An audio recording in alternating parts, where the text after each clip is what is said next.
Inner light.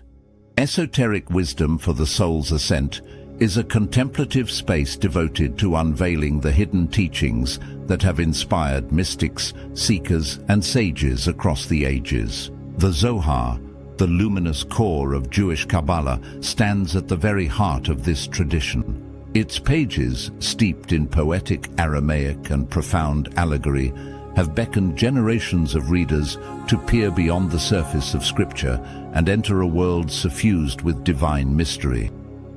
As one of the most influential works of Jewish mysticism, the Zohar offers not only a window onto the spiritual imagination of medieval Spain, but also a living guide for those who seek to awaken the inner light of the soul.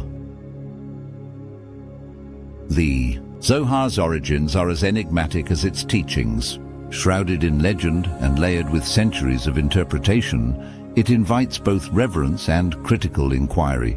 According to tradition, the Zohar's wisdom was revealed to Rabbi Shimon bar Yochai, a 2nd century sage who, fleeing Roman persecution, secluded himself in a cave and received profound revelations from the divine.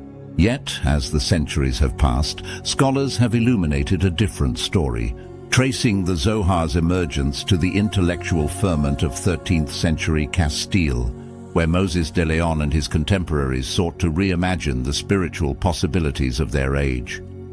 To understand the Zohar is to traverse the borderlands between myth and history, poetry and philosophy, law and vision. It is a work that refuses easy categorization. At once a commentary on the Torah, a collection of mystical dialogues, a meditation on the nature of the soul, and a manual for spiritual ascent.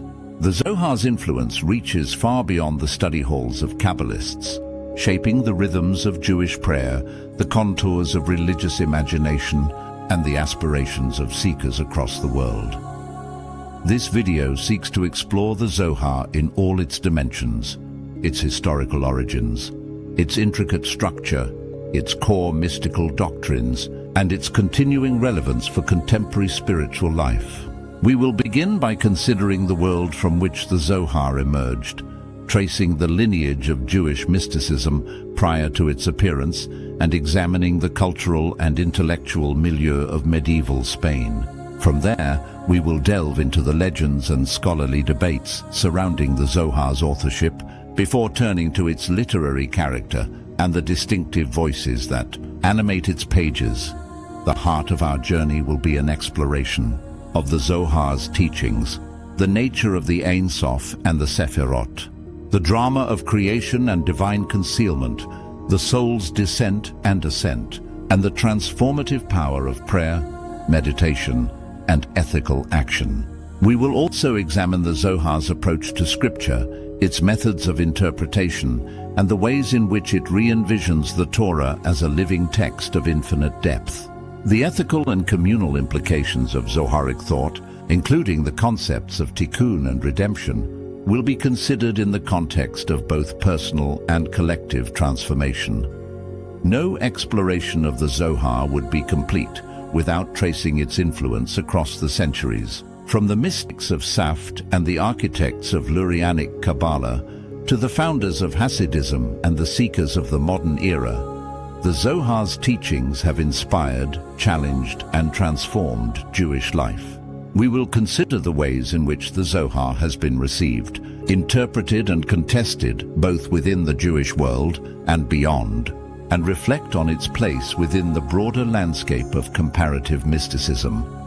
As we trace this journey, we will keep in view the guiding light of esoteric wisdom, the conviction that beneath the surface of things lies a hidden splendor, and that the path of the soul is one of continual ascent toward unity, meaning, and divine presence. The Zohar is not simply a relic of the past, but a living companion for all who seek to awaken the inner light and discover the mysteries of the sacred. The world before the Zohar. To appreciate the Zohar's emergence and impact, it is necessary to understand the spiritual and intellectual landscape that preceded it. Jewish mysticism did not arise in a vacuum. Rather, it is the culmination of centuries of reflection, longing, and imaginative engagement with the divine. By the time the Zohar appeared in medieval Spain, Jewish mystical traditions had already undergone profound developments, evolving through various forms that would ultimately set the stage for Kabbalah's blossoming. The earliest strata of Jewish mysticism are rooted in biblical and post-biblical literature. In the Hebrew Bible, one finds hints of visionary experience and divine encounter: Moses' ascent of Sinai, Isaiah's vision of the heavenly throne, Ezekiel's chariot of fire. These moments, fleeting though they are, would later become touchstones for generations of mystics who found in them the promise of direct contact with the ineffable. The prophetic tradition, with its emphasis on divine inspiration and revelation, bequeathed to Jewish spirituality a sense of the sacred as both immanent and transcendent, a presence that breaks into history but always exceeds comprehension. In the centuries following the destruction of the Second Temple, Jewish mysticism assumed more defined forms, particularly in the Hekkalot, palaces, and Merkava, chariot literature. These early mystical texts, composed between the 3rd and 7th centuries CE, record the ecstatic journeys of sages through the heavenly realms, guided by angels and protected by secret names. The goal of these ascents was to behold the divine glory, to stand in the presence of the enthroned king, and to receive revelations of cosmic significance. The dangers of such journeys were emphasized. Only the spiritually prepared, those who had mastered the intricacies of ritual and purity, could hope to survive the perils of the celestial palaces. This tradition, often esoteric and guarded, laid the groundwork for later mystical speculation by providing a map of the spiritual universe and the means by which it might be traversed. Alongside these visionary traditions, Rabbinic Judaism developed its own modes of mystical thought. The Aggadic narrative portions of the Talmud and Midrash contain meditations on the nature of the soul, the mysteries of creation, and the hidden workings of providence, while mainstream rabbinic discourse was cautious about overt speculation, often warning against excessive inquiry into what lies before creation or the nature. Of the heavenly hosts, there were always those who sought to peer behind the veil. The tension between the exoteric and esoteric, between public teaching and hidden wisdom, would remain a defining feature of Jewish spirituality. By the early medieval period, new currents of thought began to flow into Jewish life, particularly from the surrounding cultures of Islam and Christianity. The Islamic world, with its rich traditions of philosophy, science, and Sufism, provided Jewish thinkers with new intellectual tools and spiritual models. The translation of Greek philosophical texts into Arabic, and from Arabic into Hebrew, brought Platonism, Aristotelianism, and Neoplatonism into the orbit of Jewish learning. Philosophers such as Saadia Gaon, Solomon ibn Gabirol, and Maimonides engaged deeply with rationalist and metaphysical questions, seeking to harmonize revelation with reason and law with the structure of the cosmos. Yet, for many, the cool abstractions of philosophy could not quench the thirst for intimate encounter with the divine. In Provence, Catalonia, and later Castile, a new form of Jewish mysticism began to take shape: Kabbalah. Early Kabbalists, drawing on the legacy of Hekkalot mysticism, rabbinic agada, and philosophical speculation, sought to articulate a vision of God, creation, and humanity that would satisfy both the intellect and the heart. Texts such as the Sefer HaBahir, Book of Brightness, Sefer Yetzirah, Book of Formation, and Sefer HaTemunah, Book of the Image, circulated among small circles of initiates, offering cryptic teachings on the 10 Sephirot, the creative power of letters, and the cycles of the cosmos. The Bahir, in particular, introduced the language of the Sephirot, divine attributes or emanations that mediate between the infinite and the created world. Here, one finds the first systematic attempt to describe the inner life of God, the dynamic interplay of qualities such as wisdom, understanding, mercy, and judgment. The Sefer Yetzirah, meanwhile, offered a schema for the creative process, in which the world is formed through the permutation of letters and numbers. These early texts, enigmatic and elusive, provided the scaffolding for the full flowering of Kabbalah in later centuries. Medieval Spain, the world into which the Zohar was born, was a crucible of cultural, religious and intellectual ferment. The convivencia of Jews, Christians and Muslims, though never without tension, fostered an environment of exchange and creativity. Jewish communities in places such as Toledo, Girona and later Castile benefited from the proximity of diverse philosophical and mystical traditions. The intellectual openness of this milieu allowed for the cross-pollination of ideas, as Jewish thinkers engaged not only with their own heritage, but also with the speculative mysticism of Sufism, the Christian doctrine of the Trinity, and the metaphysics of Neoplatonism. It was in this context that the Zohar would emerge, a work that would synthesize and transcend the currents of its time, drawing on centuries of mystical speculation, rabbinic lore and philosophical inquiry. The Zohar would weave a new tapestry of esoteric wisdom, one that would both honor the past and chart new pathways for the soul's ascent. The birth of the Zohar, historical origins.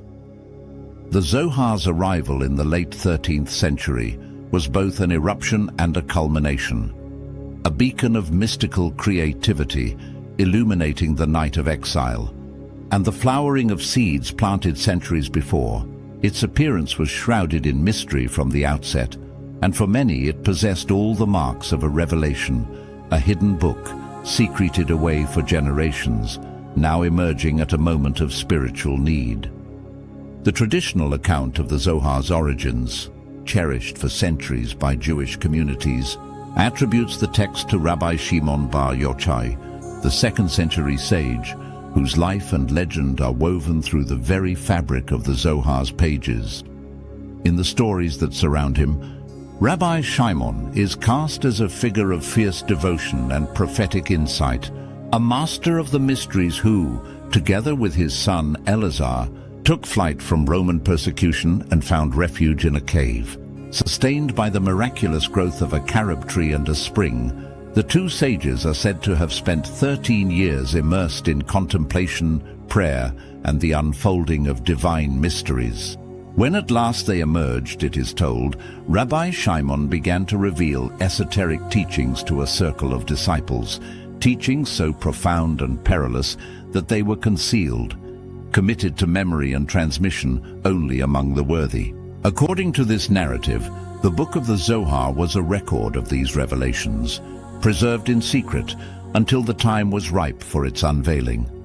For those who encountered the Zohar in the centuries after its appearance, this legend provided a powerful sanction for its authority.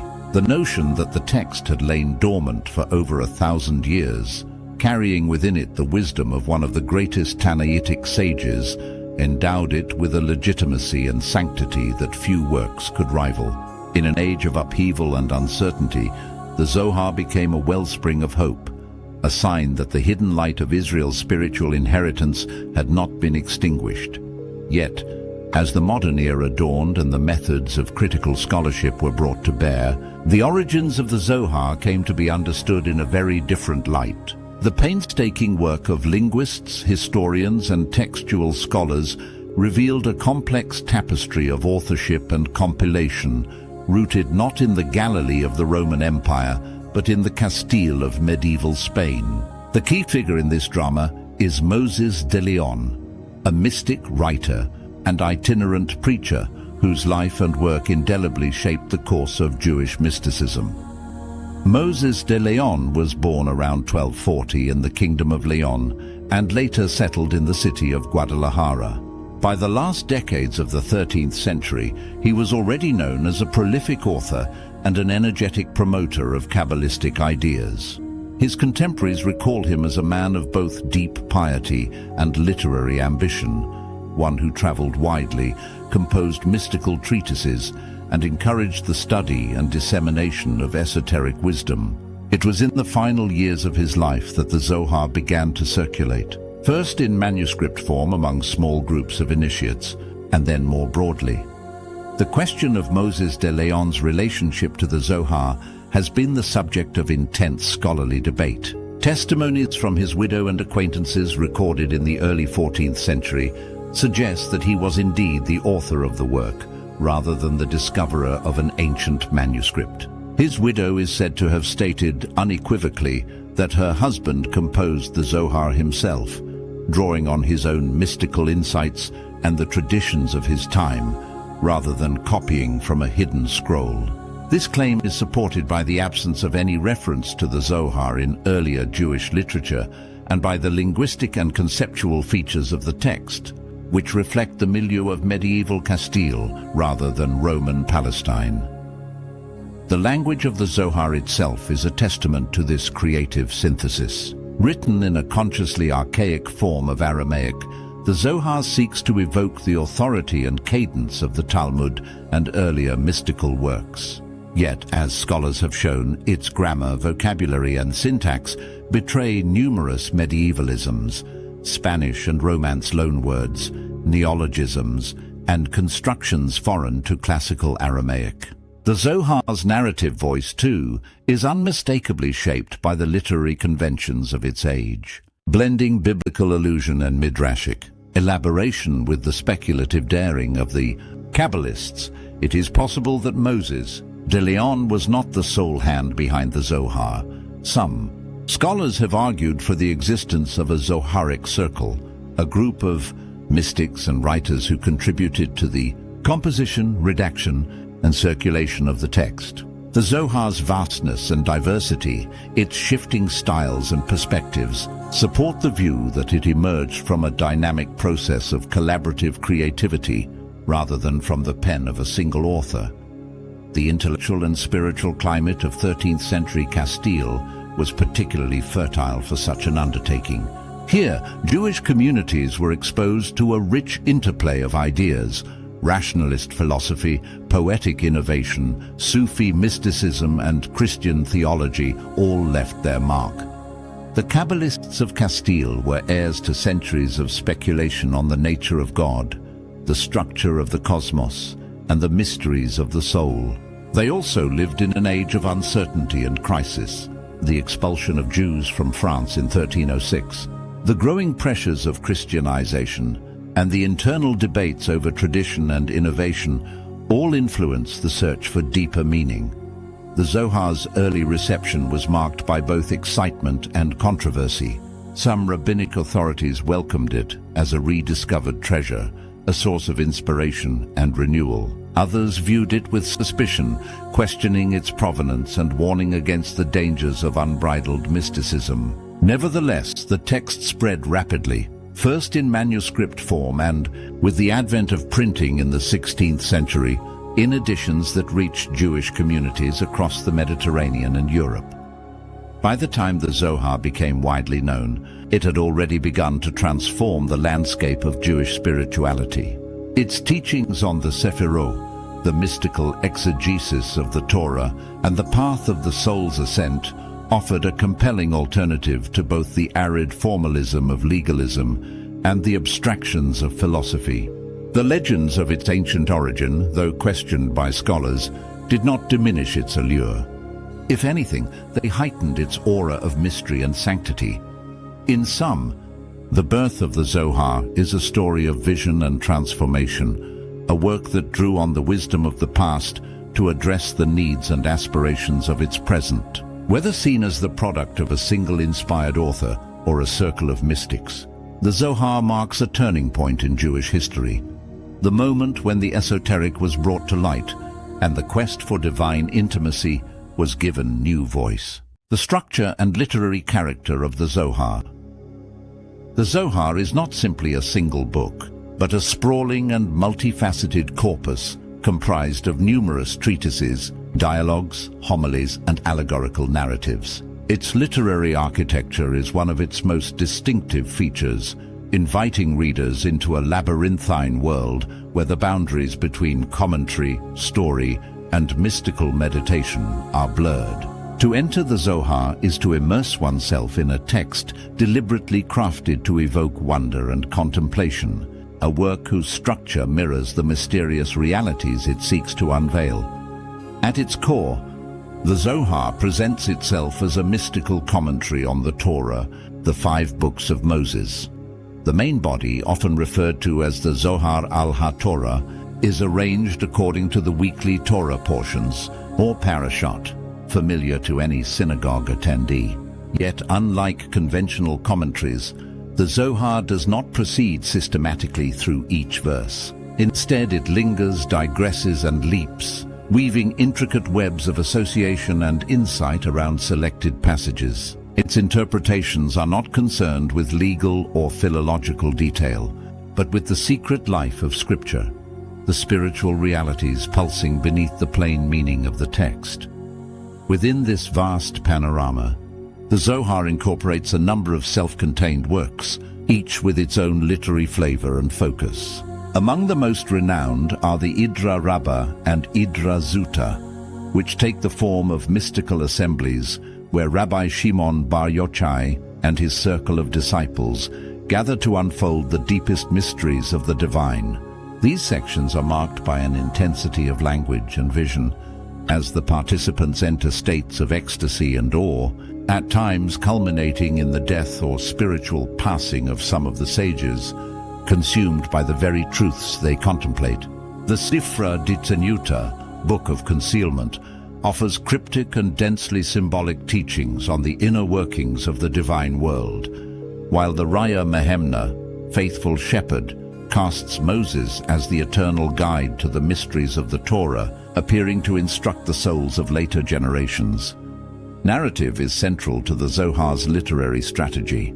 The dramatis personae, chiefly Rabbi Shimon Bar Yochai, his son Eleazar, and an ensemble of disciples, move through the hills and fields of Galilee, encountering shepherds, travelers, and mysterious figures who often turn out to be vessels of hidden wisdom.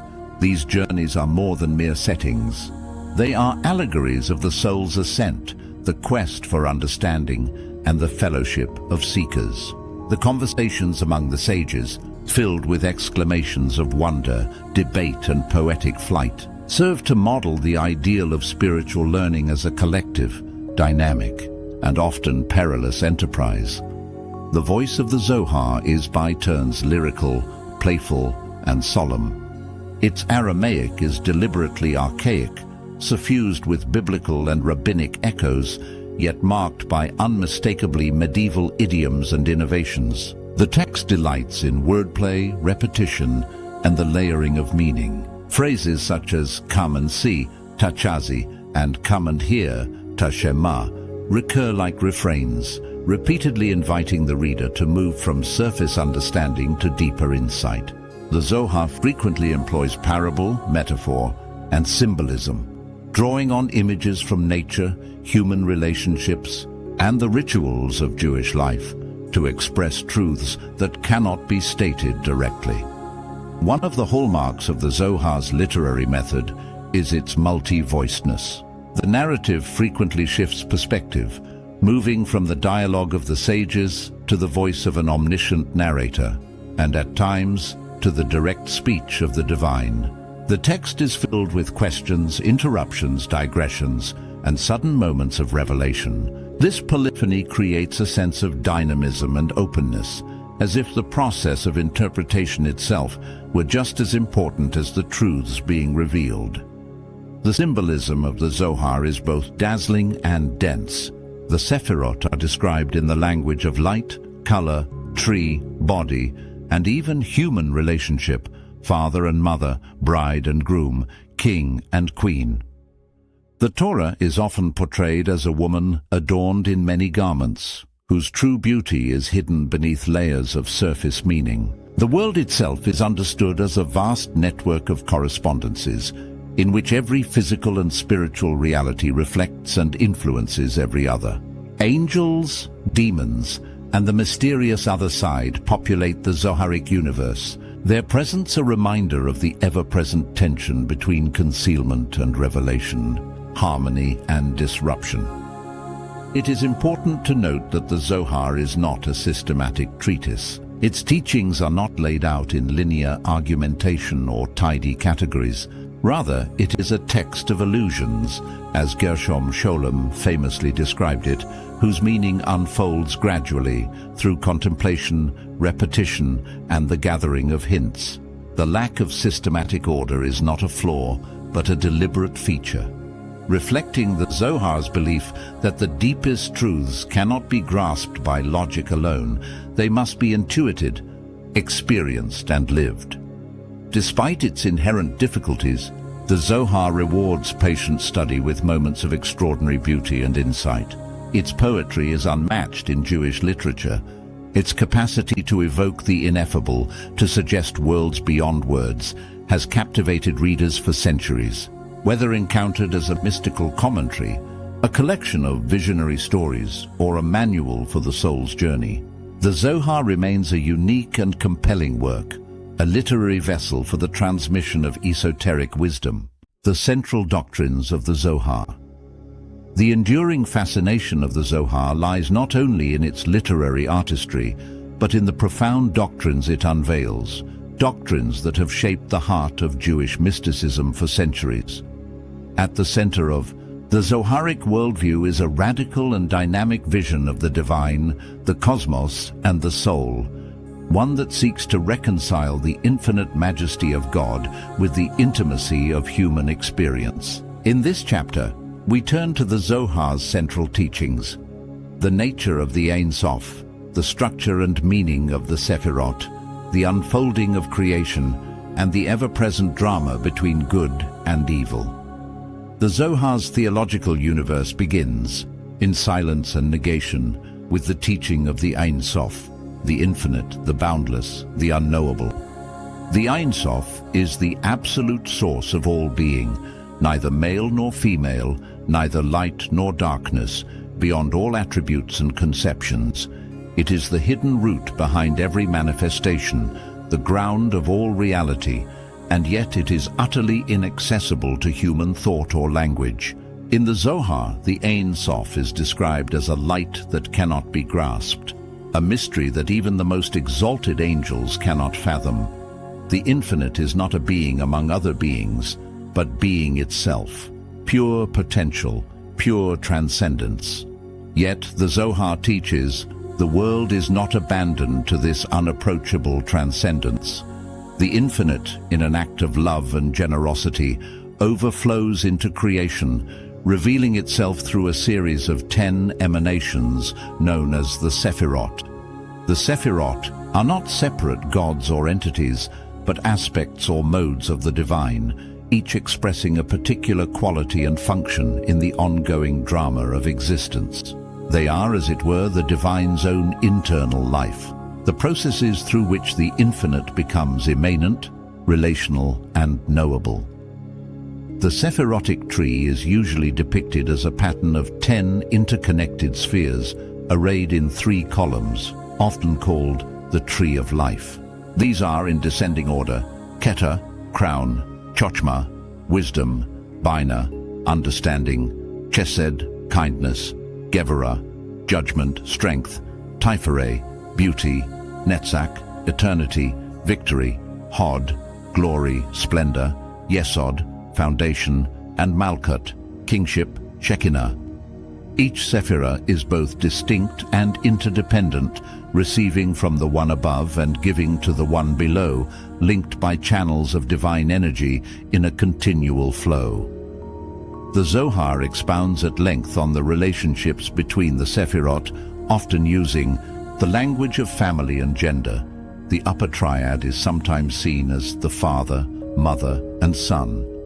Other times, the Sephirot are paired as husband and wife, lover and beloved. This dynamic interplay is not merely a metaphor, but a deep truth about the nature of reality. Existence itself is the product of harmony and union, of the balancing of opposites, of the continual movement between concealment and revelation. Creation, in Zoharic thought, is not a one-time event, but an ongoing process. The world comes into being through the emanation of the Sephirot from the Ein Sof, each stage marking a further step away from pure unity and into the realm of multiplicity. The act of creation is described as a cosmic drama, full of tension and risk. The Zohar draws on earlier Kabbalistic ideas, such as the breaking of the vessels, Sephirot ha-Kelim, to explain the presence of imperfection, chaos, and evil in the world. The divine light, too powerful for the vessels prepared to receive it, causes them to shatter, scattering sparks throughout the cosmos. These sparks, concealed within the material world, are the hidden potential for redemption and return. Human beings, in the Zohar, are partners in this cosmic drama. Each soul is a spark of the divine, exiled in the world of separation. Through study, prayer, and the performance of mitzvot, especially when imbued with proper intention, Kavanah, the individual can raise holy sparks, repair the broken vessels, and facilitate the Tikkun, or rectification, of creation. The whole of religious life is thus recast as a mystical labor, a work of restoration and ascent. The Zohar's teachings on good and evil are likewise distinctive. Evil is not an independent force, but a distortion or concealment of the divine light. The other side, Sitra Akra, as it is called, is the realm of impurity and chaos, arising from imbalance within the Sephirotic system and from human sin. The struggle between good and evil is not simply a moral contest, but a metaphysical one. Every thought, word, and deed can tilt the cosmic balance toward harmony or disarray. Underlying all these doctrines is the conviction that reality is layered and symbolic. The physical world is a garment for the spiritual, and the Torah itself is a text of infinite depth, its surface concealing worlds within worlds. The Zohar's approach to scripture is to peel back these layers, to read not only for the literal meaning, but for the inner hidden light that animates every verse. The implications of these teachings are profound. The Zohar offers a vision of the universe as a living, dynamic whole, suffused with divine presence and alive with the possibility of transformation. Every individual, by virtue of their soul and their actions, participates in the unfolding of creation and the restoration of unity. The path of the mystic is not one of withdrawal, but of engagement, to sanctify the world, to discover the divine in all things, and to guide the soul upward in its longing for the infinite. The Zohar's mystical exegesis of the Torah. One of the defining features of the Zohar is its approach to scripture. While earlier rabbinic commentaries focused on clarifying the literal meaning of the Torah, the Zohar turns its attention to what lies beneath the surface, regarding the words of the Torah as a living garment that conceals infinite depths of spiritual wisdom. For the Zohar, the Torah is not merely a historical record or a legal code. It is the cosmic blueprint of reality, every letter and narrative a channel for divine energy and hidden truth.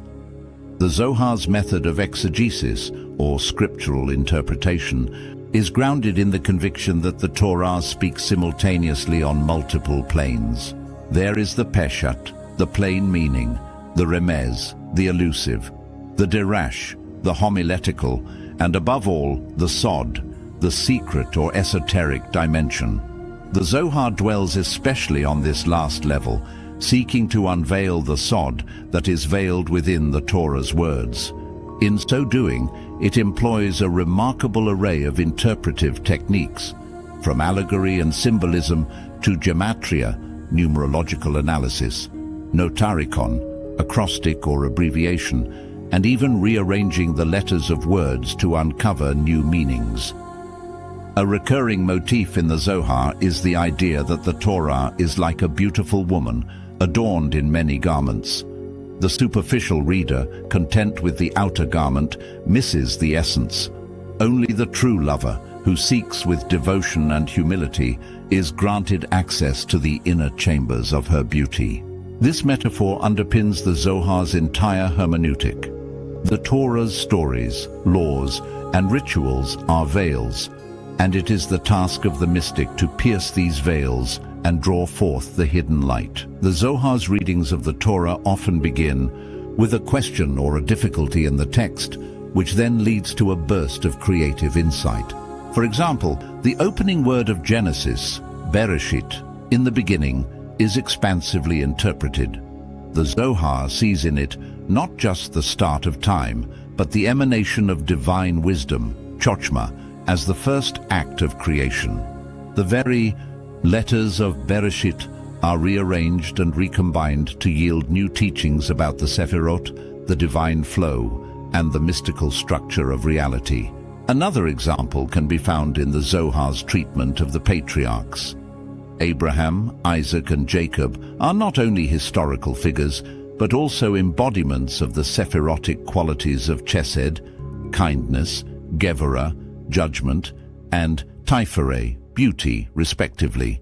Their actions and journeys are mapped onto the internal dynamics of the divine, and by extension, onto the journey of every soul. When Abraham leaves his homeland, he is not only obeying a divine command, but also setting in motion the process by which divine kindness is revealed in the world. The Exodus from Egypt, a central narrative in Jewish tradition, is also transformed in Zoharic interpretation. Egypt, Mitzrayim, is seen as a symbol of spiritual constriction, the place where divine light is hidden and the soul is enslaved by materiality. The plagues, the splitting of the sea, and the journey to Sinai become metaphors for the stages of spiritual liberation, the movement from bondage to freedom, from exile to revelation. The giving of the Torah at Sinai is not just a historical event, but the descent of the Shekinah, the divine presence, into the world and the heart of every seeker. Rituals and commandments, mitzvot, are also invested with profound mystical meaning. In the Zohar's vision, the mitzvot are not arbitrary decrees, but channels for drawing down divine energy and restoring harmony to creation. Lighting the Sabbath.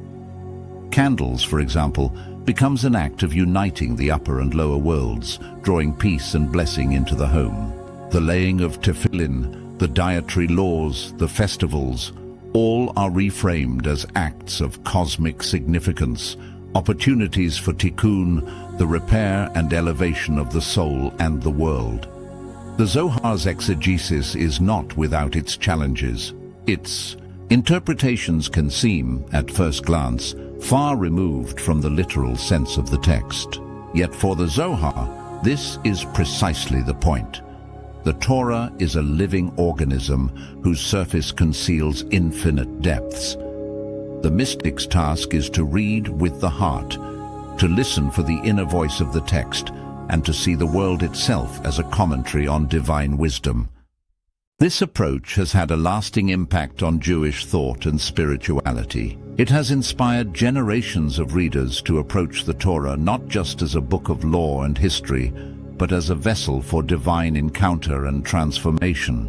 The Zohar's methods have also influenced other traditions, contributing to a broader appreciation of Scripture as a multi-layered and inexhaustible source of meaning. The soul's journey and the path of ascent.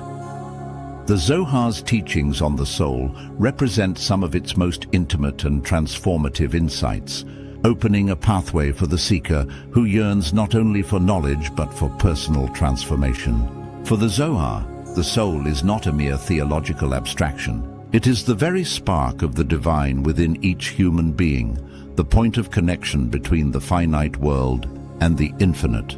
The journey of the soul is thus cast as a microcosm of the cosmic drama described in earlier chapters, a journey from unity to separation, exile to return, concealment to revelation. According to the Zohar, every soul originates in the highest spiritual realms, fashioned from the supernal lights that radiate from the divine. Each descent into the world is a form of exile, a necessary journey into the realm of multiplicity and concealment. The soul takes on a body and enters the world of action, Olam Ha-Asiya, where it is tested, refined, and given opportunities to fulfill its unique mission. This process is not random or arbitrary. Each soul is guided by a divine providence that shapes its circumstances in accordance with its spiritual needs and potential for growth. A distinctive doctrine of the Zohar is Gilgul, or reincarnation. The soul's journey may span many lifetimes, as it returns again and again to the world in order to complete its rectification, Tikkun. This teaching, which draws on earlier Kabbalistic sources, is developed with particular richness in the Zohar. Souls who fail to fulfill their tasks or who become entangled in impurity may be given new opportunities to repair and ascend. This vision of reincarnation is neither fatalistic nor despairing. Rather, it affirms the infinite patience and compassion of the divine, who provides every soul with the means to return to its source.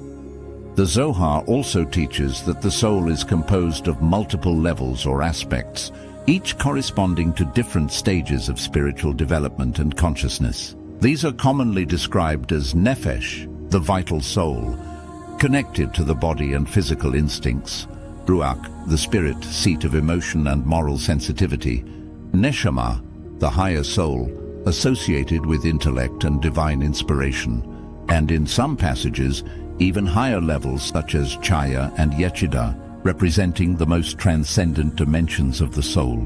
The spiritual task of each person is to awaken and unite these aspects, integrating them into a harmonious whole and guiding them upward toward the divine.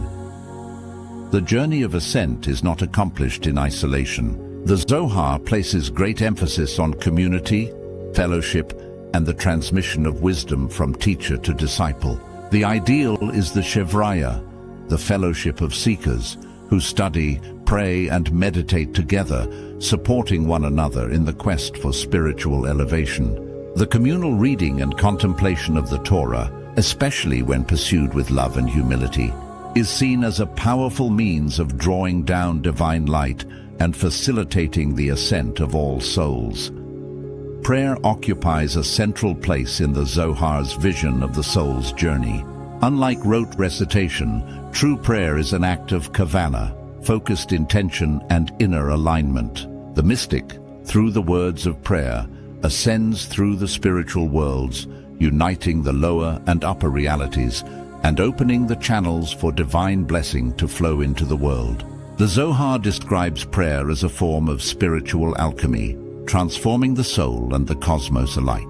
The act of meditating on the divine names, contemplating the Sephirot, and aligning one's will with the will of God are all practices that guide the soul upward. The Zohar's approach to meditation is subtle and multifaceted. It is not always a matter of withdrawing from the world. Rather, it is about cultivating an inner attentiveness, a capacity to see the divine presence in all things. The mystic learns to read the world as a text, to discern the hidden sparks of holiness in every encounter and experience. This contemplative attitude extends to the performance of mitzvot, which, when done with awareness and love, become vehicles for spiritual ascent. Death, in the Zohar, is not the end but a transition, a passage from one stage of the journey to another. The righteous soul is greeted by angels and ascends through the heavenly palaces, shedding the garments of this world and returning to its source in joy and peace. For those souls that are not yet perfected, death may lead to further purification, reincarnation, or opportunities for rectification in the world to come.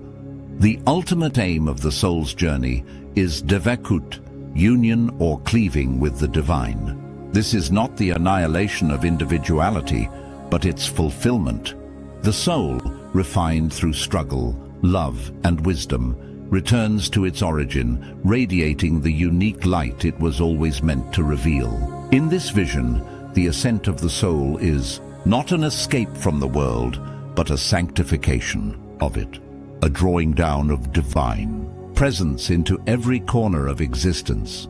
The Zohar's teachings on the soul have resonated through the centuries, offering solace, challenge, and inspiration to countless seekers. They invite each person to recognize their own life as a journey of meaning, to embrace the work of Tikkun, and to trust in the infinite mercy that guides every soul home. Ethics, society, and the Messianic vision.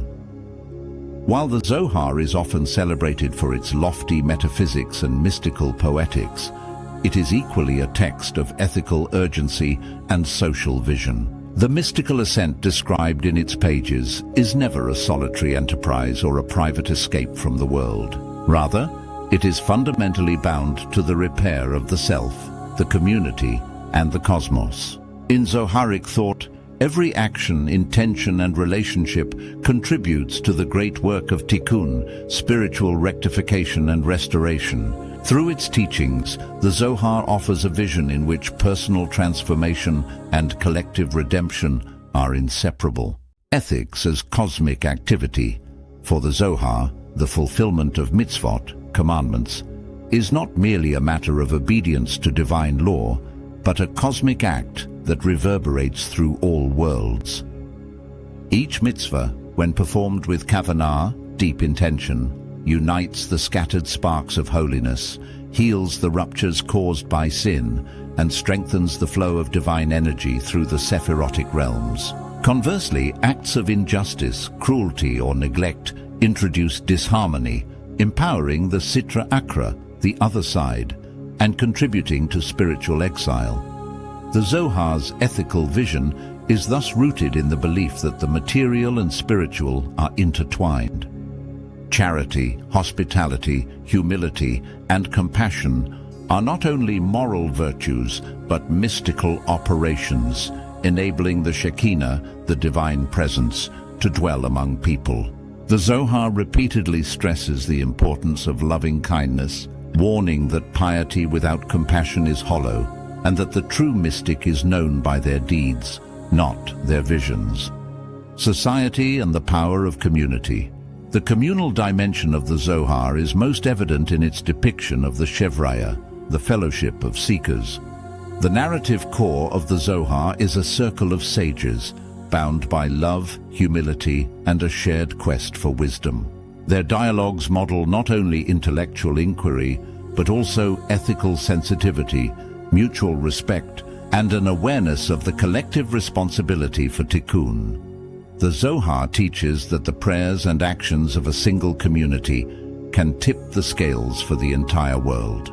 When people gather to study Torah, to support one another, and to pursue justice, they become vessels for blessing. The sanctification of daily life, through honest work, respectful relationships, and the remembrance of the divine in all things, becomes the foundation for spiritual ascent. This social vision extends to the broader world as well. The Zohar recognizes the suffering of the poor, the oppressed, and the stranger, urging its readers to respond with empathy and practical aid. The mystical path is not an escape from social obligations. Indeed, it is their deepest fulfillment. Every act of kindness repairs the world a little more, hastening the approach of redemption. The Messianic hope redemption, Geula, occupies a central place in the Zohar's worldview, uniting the personal and cosmic dimensions of Tikkun. The Zohar foresees a future age in which the Shekinah will no longer be in exile. The divine unity will be revealed, and all creation will be restored. This Messianic vision is suffused with hope. Every righteous deed, every word of Torah, every act of love brings the world closer to its ultimate healing. The Zohar's Messianism is deeply mystical.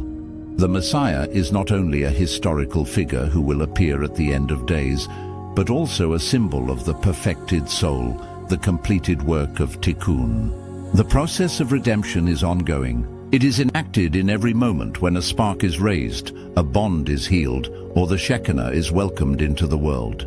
The Zohar cautions against passive waiting for a miraculous intervention, urging instead active participation in the work of repair. The Zohar also introduces a universal dimension to redemption. While deeply rooted in the particular destiny of Israel, the text envisions a time when the knowledge of the divine will fill the whole earth, when barriers of alienation and ignorance will be overcome, and when all humanity will be drawn into the circle of blessing, ethics, ritual, and the transformation of everyday life. What emerges from the Zohar is an ethic that sanctifies the ordinary. The home, the marketplace, the study hall, all become arenas for spiritual labor.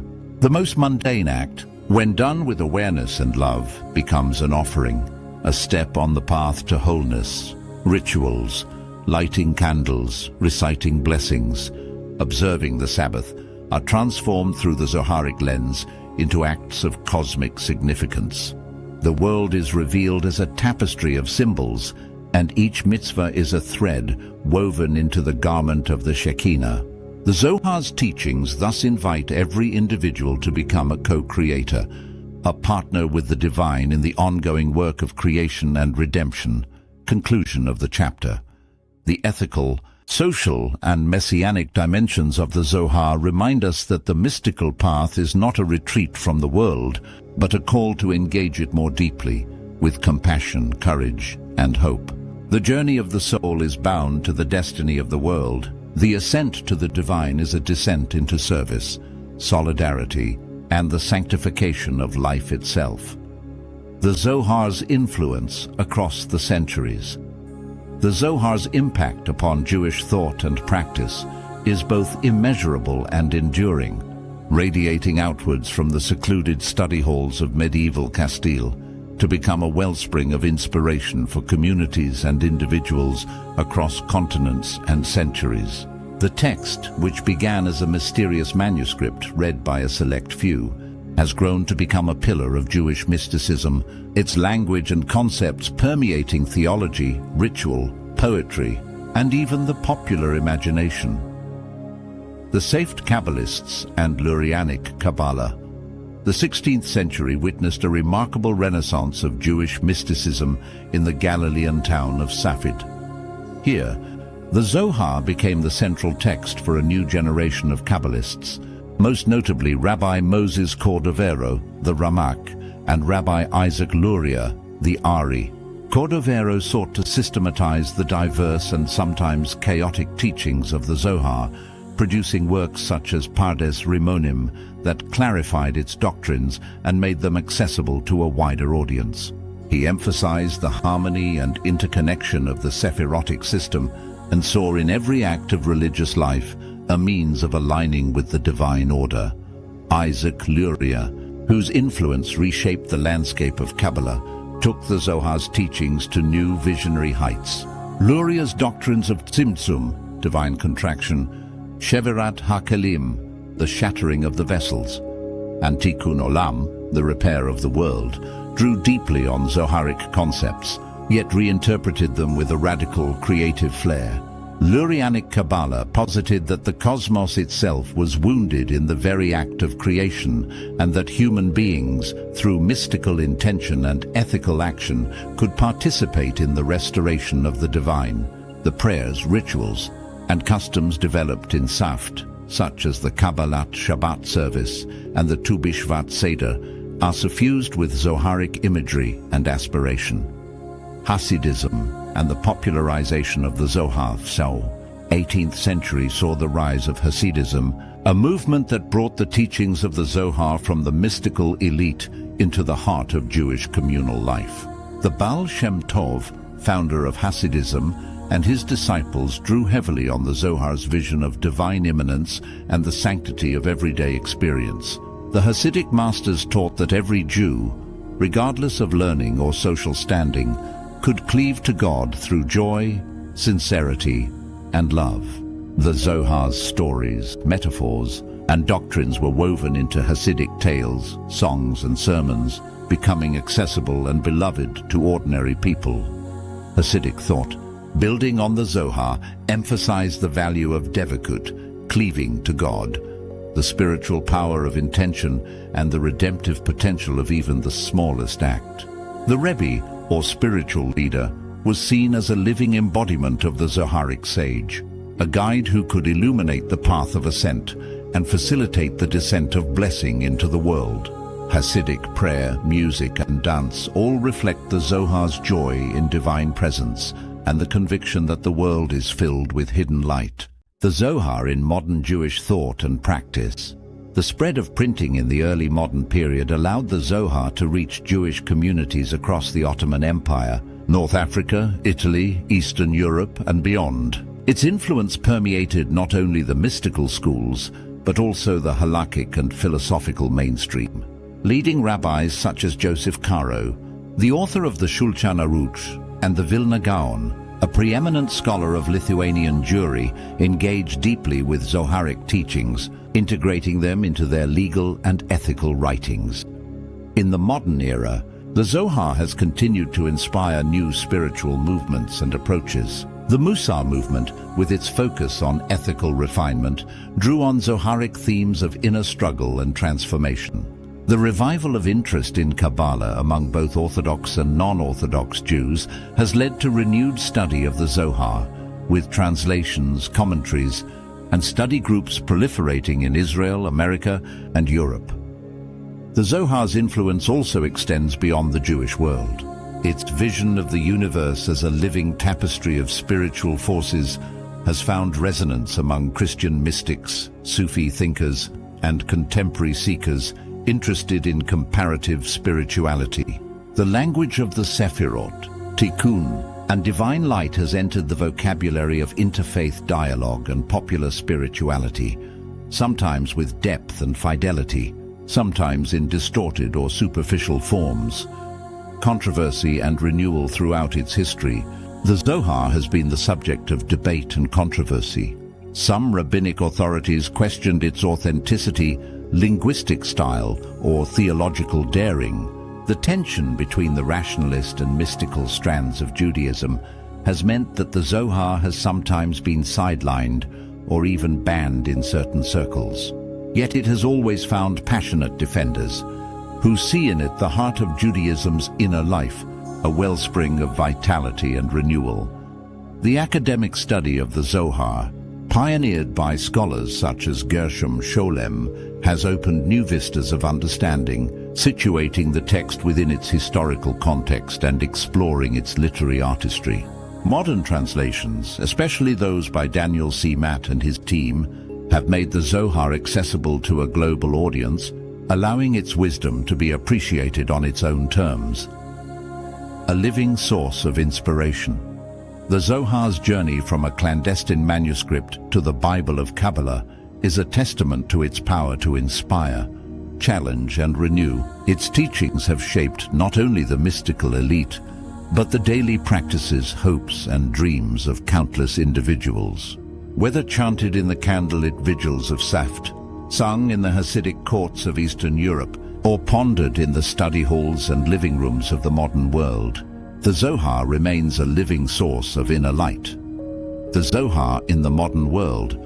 The Zohar's journey from the secretive circles of medieval Castile to the digital age is a remarkable narrative of continuity, adaptation, and renewal.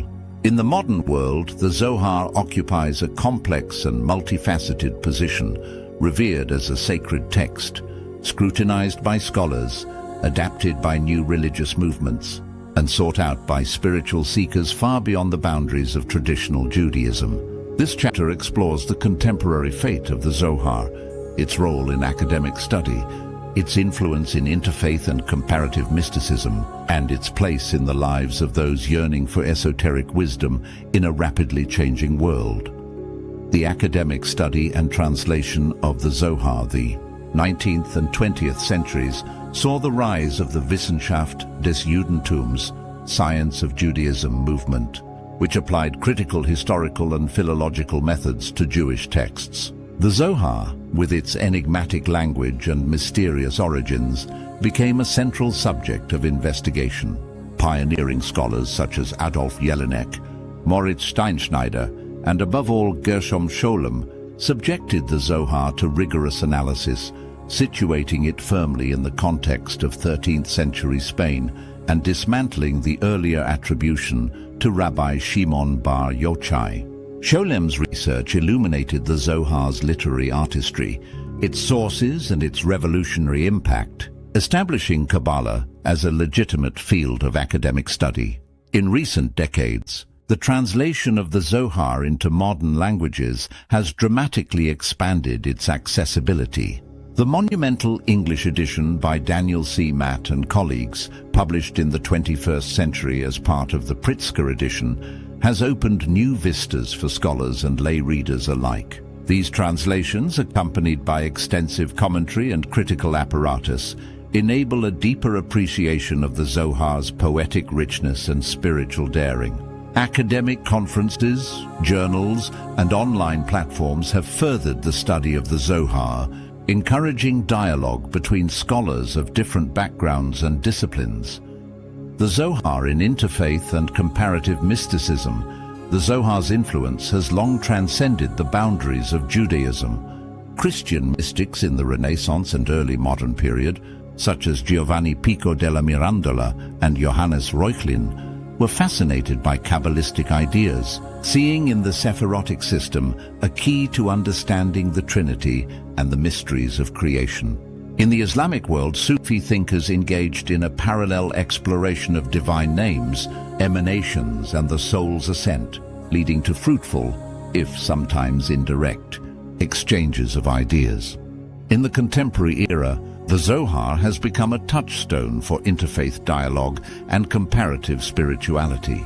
Its vision of the universe as a dynamic interplay of hidden and revealed, unity and multiplicity, resonates with seekers from many traditions.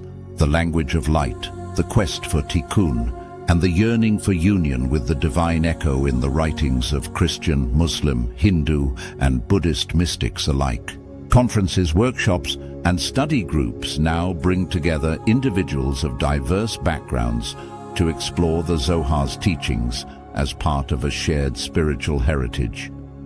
Popular Kabbalah and the spiritual marketplace. The late 20th and early 21st centuries have witnessed an explosion of interest in Kabbalah and the Zohar, often divorced from their traditional roots. Organizations such as the Kabbalah Center have popularized selected teachings of the Zohar, offering translations, commentaries, and practical advice for a global audience. Celebrities, business leaders, and spiritual seekers have been drawn to the promise of personal transformation, healing, and empowerment offered by Kabbalistic wisdom. This popularization has been both a blessing and a challenge. On the one hand, it has introduced the language and concepts of the Zohar to millions who might never have encountered them otherwise. On the other, it has sometimes led to superficial or distorted interpretations, divorced from the rigors of study, ethics, and community that the Zohar itself demands.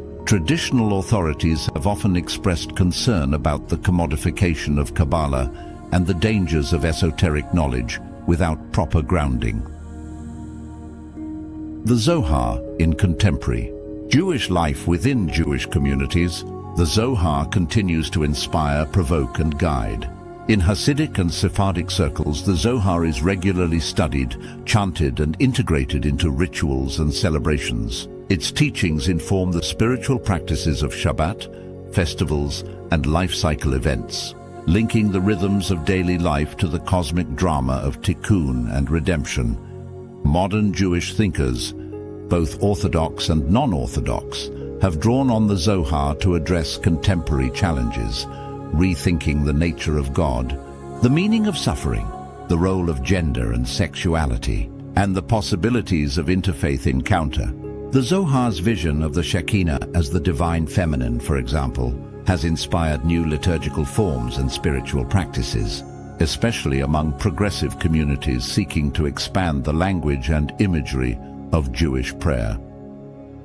A well of living water in the digital age, the Zohar is more accessible than ever. Online libraries, podcasts, virtual study groups, and social media platforms have made its teachings available to anyone with curiosity and an internet connection. Manuscript discoveries and new academic editions continue to shed light on its origins and evolution, ensuring that the conversation about the Zohar is as dynamic as ever. Yet, for all the new technologies and interpretations, the heart of the Zohar remains unchanged. It continues to beckon seekers with its promise of hidden light, inviting each generation to become a partner in the work of Tikkun, to find meaning in the mysteries of the Torah, and to ascend toward unity with the divine.